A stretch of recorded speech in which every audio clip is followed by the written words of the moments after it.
भैया भी बिना खाना खाए दफ्तर चले गए थे। भाई के जाते ही माँ चारपाई से उठी और उठकर बैठ गई।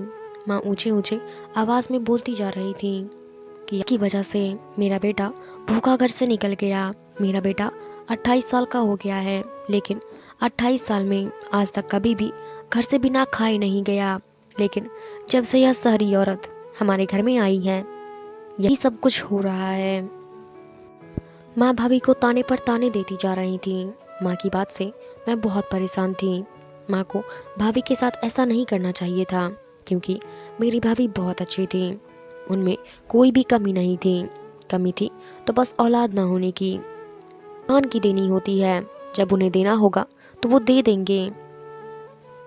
मैं माँ को कभी कभी समझाती कि माँ, आपको भाभी के साथ ऐसा नहीं करना चाहिए। आखिर इन सब में उनकी क्या गलती है। मगर माँ को मेरी बात कहाँ समझ में आती। माँ के यहाँ कर मैं बहुत डरी रहती कि कहीं वो जो कुछ भी कर रही हैं वो भाभी के साथ कुछ बुरा ना हो। ससुराल जाने के बाद वही सब कुछ मेरे साथ ना हो। लेकिन कर भी क्या सकती थी। मैं माँ को समझा नहीं सकती थी, क्योंकि माँ किसी भी बात को मानने के लिए तैयार नहीं थी। माँ के इतना सुनने के बाद भाभी किसी तरह कमरे से बाहर आई और फिर घर के कामों में लग गई। पर यह सब कुछ होने के बाद मैंने भाभी के चेहरे पर मुस्कुराहट नहीं देखी थी। उन्हें देखकर लगता था कि अभी वो रो देंगी। मैं अक्सर भाभी को समझाती कि आप फिक्र ना करें। माँ आपको यह सब कुछ डराने के लिए कहती हैं कि आप एक बार कुएं में जाकर नहा लें। पर मैंने कहा, भाभी पर कोई भी असर नहीं होता। होता भी कैसे? कोई औरत अपने पति की दूसरी शादी कैसे बर्दाश्त कर सकती है।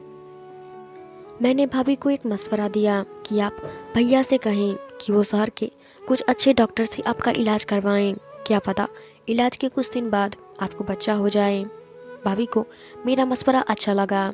ये बात सुनते ही उनका चेहरा खिल उठा। उन्होंने कहा, नेहा, तुमने सही तो मैंने सोचा ही नहीं। एक बार अपना चेकअप डॉक्टर से करवा कर देखूं, ताकि पता तो चल जाए कि मुझे कमी क्या है और माँ क्यों नहीं बन पा रही हूँ। आज ही मैं इस बारे में बात करती हूँ। फिर यूं हुआ कि 2 दिन बाद भैया भाभी को इलाज के लिए शहर लेकर चले गए और फिर 3 दिन बाद वो घर वापस लौटे। भाभी वहीं से अपना मायके में चली गई थी। जब आए तो भैया बिल्कुल नॉर्मल से थे, मगर भाभी का चेहरा तो उतरा हुआ था। मैं भाभी के पास गई और उनसे डॉक्टर के पास जाने के बारे में पूछने लगी कि डॉक्टर ने क्या कहा। मेरे पूरी भाभी की आंखों से आंसू आ गए। भाभी ने रोते हुए बताया कि डॉक्टर ने कहा है मैं कभी माँ नहीं बन सकती। भाभी की बात सुनकर मैं हक्का बक्का रह गई कि ये कैसे मुमकिन है। भाभी ने कहा, मुझे तो खुद नहीं पता मेरे साथ यह क्या हो रहा है। मुझे तो यकीन था कि मेरे घर में एक न एक दिन बच्चे की किलकारी जरूर गूंजेगी। अब तुम ही मुझे बताओ कि अब मैं क्या करूं। मैंने कहा, भाभी, भाई ने इस बारे में क्या कहा। भाभी ने बताया कि तुम्हारे भैया ने कहा है कि बच्चा हो या ना हो वह मेरा साथ कभी नहीं छोड़ेंगे। पर उन्होंने तो कह दी, पर मुझे ऐसा नहीं लगता कि वह दूसरी शादी नहीं करेंगे, क्योंकि उन्होंने अपनी माँ के सर की कसम जो खा रखी है। इस बात पर मैंने भाभी से पूछा, तो आप क्या करेंगी। भाभी ने उदासी से कहा, अब मुझे क्या करना है। कहा कि मेरी मंजिल क्या है।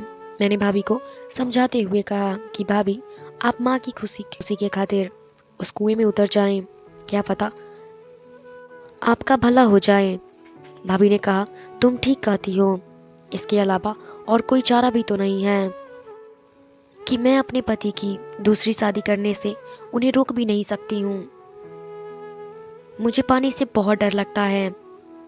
मैंने कहा, भाभी, आप अपने डर को छोड़ें। अपने पति को किसी और के होने से बेहतर है कि आप उस कुएं में उतर जाएं।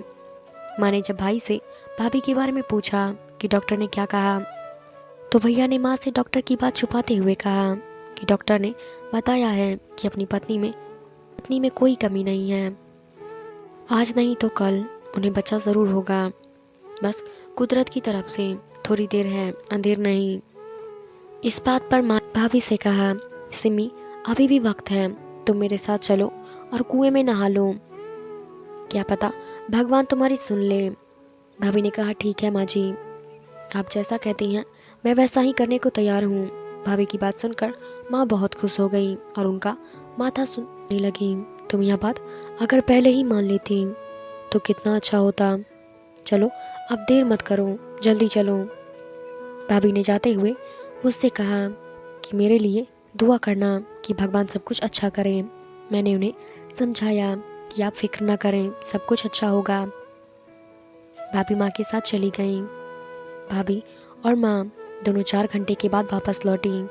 जब भाभी कुएं का कि भाभी आपका तजुर्बा कैसा रहा, तो वह उदासी से बोली, अभी ज़िंदगी में बहुत से तजुर्बे करने हैं, तुम फिक्र मत करो, धीरे धीरे करके मैं खुद